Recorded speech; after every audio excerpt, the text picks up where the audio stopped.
용접 결함이 되겠습니다. 자, 용접 결함. 자, 그러면 지난 시간에 한 거를 복습하는 차원에서 비파기 검사가 있는데요. 내부 결함을 조사하는 방법이 있고 외부 결함을 비파기에 검사하는 방법이 있죠. 그럼 내부 결함은 뭐하고 뭐예요? 어려운 겁니다. 방사선 투과법, 초음파 탐상 이거 내부죠, 그죠? 외부는 자분 탐상, 이거부터 하셔야지. 육안 검사. 그다음에 방초, 자분 탐상, 침투 탐상 이렇게 하시면 되죠, 그죠? 네, 그래서 용접부에 즉 용접이니까 뭐 강제에 뭐꼭 용접에 국한하지 마시고 강제부에 그 결함을 검사하는 비파괴 시험의 종류 이렇게 해서 비파괴 검사의 종류 이렇게 하시면 되죠. 그렇죠? 자, 그럼 이걸 왜 하느냐 하면 용접 결함이 다시 이거 새로 할게요. 하나. 지금 빈칸 많은 데다가 빈칸 많은 곳에 여기다 하겠습니다. 여기다 하면 자, 그러면 이제 이게 왜 이렇게 중요하냐면 용접 결함이 생겼습니다.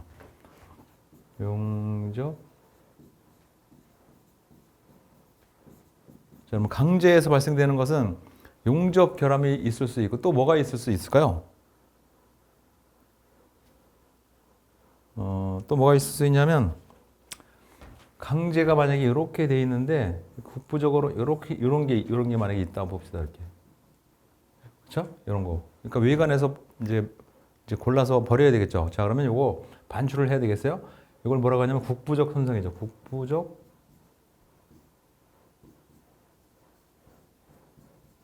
손상. 그죠? 또 하나는 뭐가 있냐면 잔류 응력이 있을 수 있어요. 잔류 응력. 이거는 뭐냐면요. 얘가 이제 공장에서 올 때부터 어디에 눌려서 왔어요. 이렇게. 눌려서 왔는데 겉으로 보니까 잘 모르겠어. 그렇지만 얘는 이런 이제 그 손상을 이제 입은 상태죠. 그 사람도 똑같아요. 어떤 사람이 겉보기는 멀쩡한데 이 사람이 이미 어디에서부터 충격을 받아서 온 사람이 있죠. 예를 들면 시험 공부를 예를 들자면 이 사람이 시험 볼 때마다 계속 떨어졌어. 그러면 이 시험을 새로 공부할 때도 이게 과연 내가 붙을까 못 붙을까를 고민하죠. 이게 바로 잔류 응력이죠. 그렇죠? 네, 그래서 잔류 응력이 사람도 그렇고 강제도 그렇고 잔류된 응력은 없어야 되겠죠. 그럼 사람은 잔류 응력이 없도록 하기 위해서는 첫 번째 무엇이든 할 때마다 최선을 다해야 되겠고, 그렇죠? 그다음에 뭐 안 된 기억이 있어도 그것을 빨리 잊고 새로운 기분으로 도전할 수 있는 그런 마음이 있어야 돼요. 그래서 잔류 응력은 작을수록 좋다 이게 아니고 아예 없어야 되는 거죠. 잔류 응력은 있으면 안 됩니다. 그래서 강제에서 발생되는 문제점은 용접 결함이나 국부적 손상이나 잔류 응력이 있을 수 있죠. 그렇죠? 자, 그러면 이런 거 생겼어요. 이렇게 생기면 메커니즘으로 보면 저 뒤에 보면 강제니까 얘는 분명히 끝은 이거죠. 끝은 취성 파괴가 되겠네요. 그죠? 한꺼번에 무너져 내리는 취성 파괴가 되겠습니다. 그러면 요 세 가지 결함이 발생되면 그 다음 단계에는 뭐가 되겠냐, 그죠? 그러면 강제니까 얘는 응력 부식이 생깁니다. 응력 부식. 그래서 용접 결함을 파악하는 게 중요하고 국부적 손상을 발견하는 게 중요하고 잔류 응력을 제거하는 게 중요한 거죠. 그러면 응력 부식이 생기면 그 다음에는 메커니즘으로 뭐가 될 것 같아요? 뭐가 되느냐 하면 이게 다 똑같아요. 뭐냐면 유효 단면이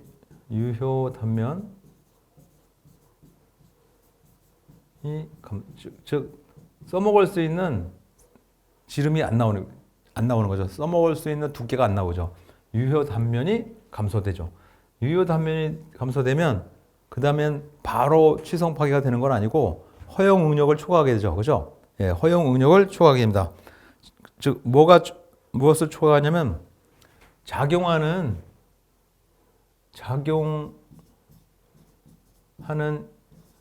힘이 허용 응력을 초과하게 되죠. 허용력보다 작용 힘이 더 커.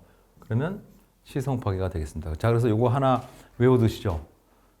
용적 결함이 왜 중요하냐면 용적 결함이 발생되면 응력 부식이 발생되게 되는데 하나의 최초 역할을 하고 그럼으로써 유효 단면이 감소됨에 따라서 작용력이 허용력을 크게 되게 되는 현상이 생겨서 결국엔 치성 파괴가 되기 때문에 용적 결함을 발견하는 것은 강제에서의 안전성 확보를 위해서 가장 중요한 얘기가 된다라고 기억하시면 좋겠네, 그죠? 예, 하시고 그다음에 책을 보시면 용적 결함의 종류를 한번 시작해 보겠습니다. 용적 결함에 뭐가 있냐면 용적 결함에는 자 크랙이 있고요, 이렇게 크랙이 있고 브로홀 이산화탄소 가스가 기포가 뚫고 나온 자리이고 슬랙 감싸들기는 부스러기가 찌꺼기가 남는 현상이고 크레이터는 오목하게 어떻게 파이는 현상이고 언더컷은 용입부족이죠. 용입부족. 그죠? 언더컷. 그리고 핏, 표면에 생긴 기포, 용입불량, PCI, 오버랩 다 좋다 이거예요.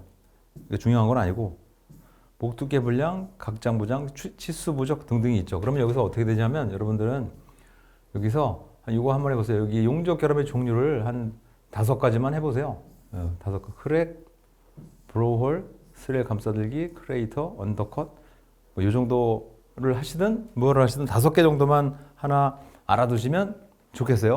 왜? 출제될 가능성은 좀 낮지만 그래도 좀 불안하니까 이 정도 하나만 하시면 좋지 않을까 생각이 됩니다. 자, 그럼 용적 결함은 왜 생기냐면 여러 가지 있죠. 여러 가지 원인이 있습니다. 됐고 종류는 이렇게 많은데 원인은 제일 중요하다고 판단되는 원인은 이거죠. 뭐가 있냐면 숙련도가 용적공 숙련도가 부족하죠. 그렇죠? 네. 그 다음에 두 번째로 예열을 실시하지 못하는 경우가 있고 또는 또 뭐가 있냐면 예열 미실시나 대기 기온, 대기 온도가 용접 작업하기에 부적절하죠. 부적절.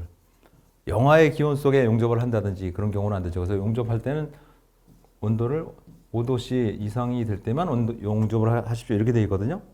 네, 그래서 아무튼 대기 온도가 부적절한 것이 되겠고 그 다음에 개선불은 뭐냐면 용접 작업에 적당한 사이즈로 선 가공하는 것을 제대로 하지 않았을 경우나 또는 용접 재료가 불량하거나 속도 그 다음에 전기 용접인 경우에 적정 전류가 작용하지 못했거나 잔류 응력이 생겼거나 뭐 기타 등등이 되겠습니다.